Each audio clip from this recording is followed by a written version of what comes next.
Welcome, sir. Okay.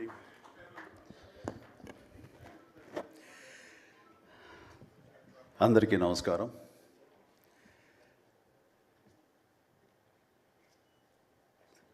దిగ్దర్శకులు Raghavendra గారు, కోదండరామరెడ్డి గారు,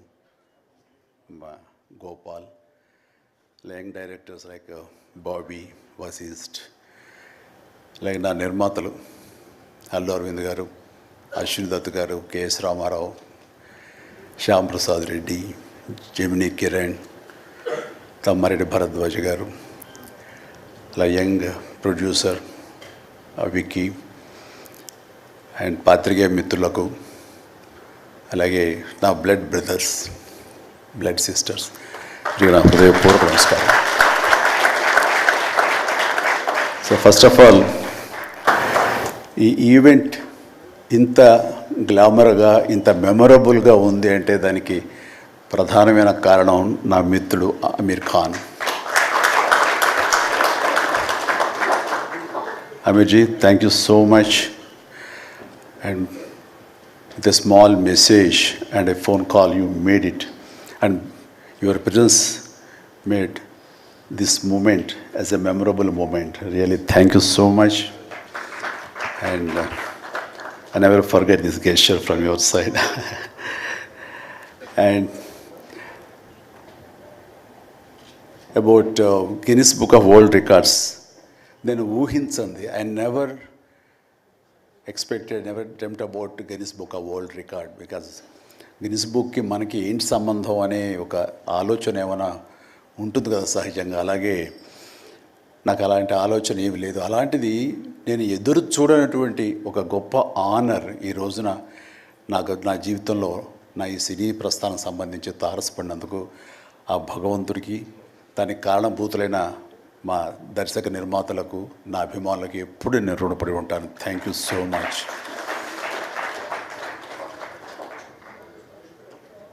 నాకు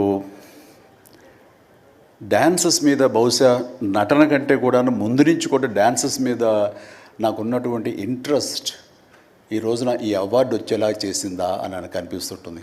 ఎందుకంటే ముందు నటనకి శ్రీకారం చుట్టే కంటే, ఓనమాలు దిద్దుకునే దానికంటే నేను ఫస్ట్ డ్యాన్స్కి నేను ఓనమాలు దిద్దానేమో అనిపిస్తుంటుంది. నా చిన్నప్పుడు మా చుట్టూ ఉండే వాళ్ళని ఎంటర్టైన్ చేయడం కోసంగా ఈవినింగ్ అయ్యేసరికి అప్పట్లో ఉండే వివిధ భారతి కానీ, లేకపోతే శ్రీలంక సిలోన్, రేడియో సిలోన్ కానీ, వీటిల్లో వచ్చే కొన్ని తెలుగు పాటలకి అదే మాకు source of inspiration. I mean recording songs అవి రావడానికి. అప్పుడు గ్రామ్ ఫోన్లు కానీ, టేప్ రికార్డులు కానీ ఇవన్నీ కూడా ఉండే పరిస్థితి కాదు ఆర్థికంగా.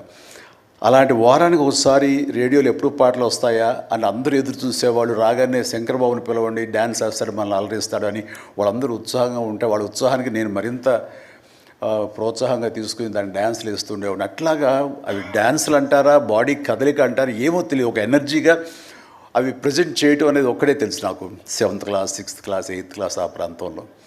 ఆ తర్వాత ఎన్సీసీలో చేరిన తర్వాత ఈవినింగ్ క్యాంప్ ఫైర్ టైంలో అందరూ ఎర్లీగా భోజనాలు కానిచ్చిన తర్వాత తిన్న 70 ప్లేట్లు మన అల్యూమినియం ప్లేట్స్, వాటిని తిరగేసి దరువులుగా, డప్పులుగా వాయించుకుంటూ అప్పుడు కూడా డ్యాన్స్ వేస్తూ అందరిని ఎంటర్టైన్ చేస్తూ ఉండేవాడిని. ఆ రకంగా డ్యాన్స్ అనేది నాకు ఇష్టమైనటువంటి ఒక నా అంతర్భాగం అయిపోయింది.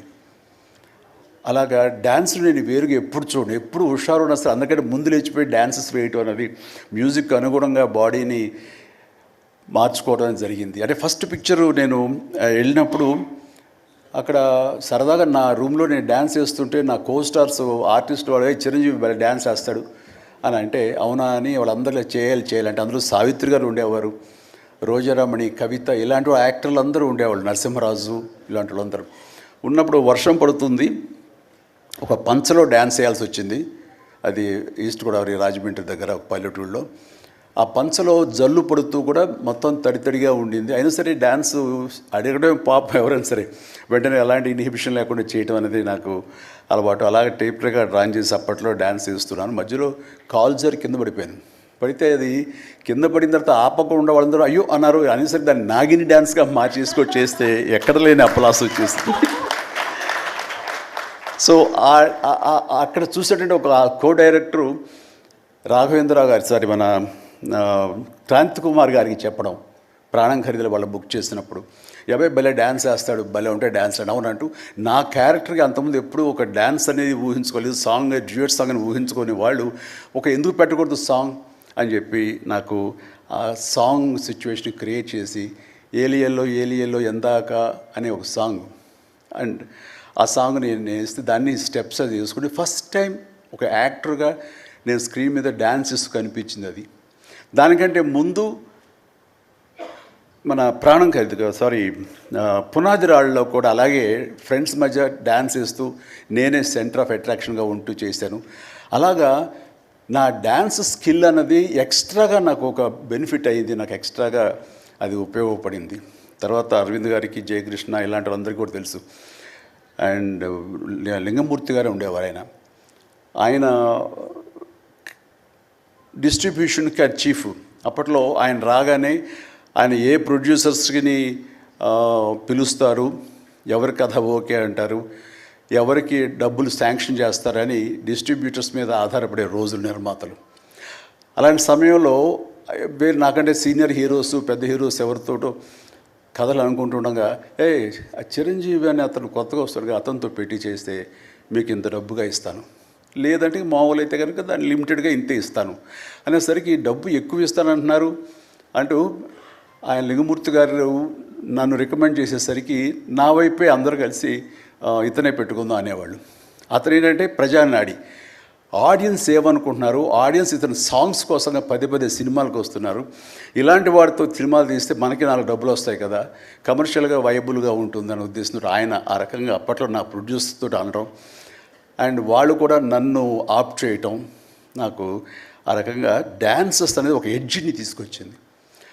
ఆ తర్వాత నా నిర్మాతలు కానీ, నా ప్రొడ్యూసర్స్ కానీ, నా మ్యూజిక్ డైరెక్టర్స్ కానీ, నా కోరియోగ్రాఫర్స్ కానీ వీళ్ళు నా సాంగ్స్ అనేసరికి ప్రత్యేకమైన శ్రద్ధ పెట్టేవాళ్ళు. అంటే మ్యూజిక్ పరంగా కానీ, బీజిఎమ్స్ పరంగా కానీ సాంగ్స్ అనేవి ఖచ్చితంగా ఉండాలని.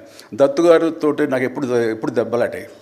ఎందుకంటే 6 సాంగ్స్ ఉండాలేమో బాస్ మనకు అనేవారైనా, లేదు 5 చాలండి, 6వ సాంగ్ ఎప్పుడు కథకి గొడవ అడ్డుపడిపోతుందంటే, లేదు బాస్ అది మీరు అనకండి, ఏ హీరోయిన్ అయితే ఏవో కానీ మీరైతే మొత్తం 6 సాంగ్స్ ఉండాలి బాస్ అని ఆయన అంటాం. సో 6వ సాంగ్ని ఏదో రకంగా ఒప్పించడం. అలాగే అల్లు అరవింద్ గారు లాస్ట్కి వచ్చేసరికి అత్తగేముడు అమ్మాయి 3 సాంగే సిచ్యువేషన్ లేదు అక్కడ.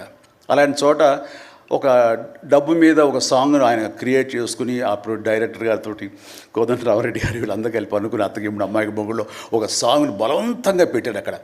ఆ టైంకి అది బలవంతంగా ఉంటుంది, కథ డిస్టర్బెన్స్ ఉంటుంది, కానీ సాంగ్స్ ఒక ఎడ్జి తీసుకుంటాయి. సాంగ్స్కి స్పెషల్ ఆడియన్స్ ఉన్నారు. ఆ ఆడియన్స్ సాంగ్స్ మళ్ళీ రిపీట్ చేసేవాళ్ళు. అప్పట్లో ప్రొజెక్టర్ ఆఫ్ చేసి మళ్ళీ రీప్లే చేసేవాళ్ళు. ఆ రకంగా సాంగ్స్ యొక్క ప్రత్యేకత నా జీవితంలో, నా సినీ కెరీర్లో, నా యొక్క విజయ పరంపరలో అది ఒక అంతర్భాగం అయిపోయింది. ఆ రకంగా సాంగ్స్ అనేది ఏదో సరదాగా హాబీగా చిన్నప్పుడు మొదలుపెట్టింది. అది ఈ రోజు వరకు నాకు విపరీతమైన ఫ్యాన్స్ని తీసుకొచ్చి డ్యాన్సెస్ అంటే చిరంజీవి చేయాలి అన్నంత పేరు తీసుకొచ్చి నాకు ఈ రోజు ఇదిగో ఈ Guinness book of world records నాకు తీసుకొచ్చేలాగా చేసింది. సో ఇది నిజంగానే అనూహ్యమైంది. ఏదో నటనకు వస్తుంది అన్నారు, వస్తుంది. అలాగే పర్సనాలిటీకి, మన సీనియారిటీకి అవార్డ్స్ వస్తాయి అనుకున్నా వస్తున్నాయి, అన్నీ అవుతున్నాయి. ఇంక ఎందుకు వస్తాయి, ఏమన్నా వస్తాయి అనుకుంటే కనుక ఈ రూపంలో వచ్చింది. ఈ రకంగా నన్ను వరిస్తుంది అనుకోలే. అది కాకుండా Guinness book of world records అన్నది. So first of all thank you so much mister Richard. You have come all the way to give me this honour in the name of prolific dancer, actor of Indian screen. Thank you so much. Thank you. And then ఇంతకు మించి నేను ఎక్కువ ఏవి చెప్పలేను. But నా యొక్క ఈ విజయ పరంపరలో నేను కొనసాగడానికి నాకు ముందు నుంచి దోహదపడుతున్న నా నిర్మాతలకి, నా తోటి నటీనటులకు, నా టెక్నీషియన్స్కి, నా డైరెక్టర్స్కి, ప్రతి ఒక్కరికి హృదయపూర్వక ధన్యవాదాలు మరొకసారి తెలియజేసుకుంటూ ప్రతి ఒక్కరికి నా అభినందనలు సెలవు తీసుకుంటాను. జై హింద్. Thank you sir. మీరు ఇంతకు మించి ఏమీ చెప్పరన్నారు, కానీ ఫ్యూచర్ ఫిల్మ్స్లో మళ్ళీ డాన్స్ చేసి మమ్మల్ని అందరినీ ఎంటర్టైన్ చేయండి సార్. ఒక్క ప్రామిస్ చేయండి సార్ ఫ్యూచర్లో. Is it a promise sir? విశ్వంబరలో ఉంది. Wow, that's amazing sir. ఇంకొక కోఇన్సిడెన్స్, మీరు గమనించుండరేమో, I know you're not feeling well. 22nd September నాడు సార్ యొక్క డెబ్యూ అయింది. సార్ ఫస్ట్ ఫిల్మ్ రిలీజ్ అయింది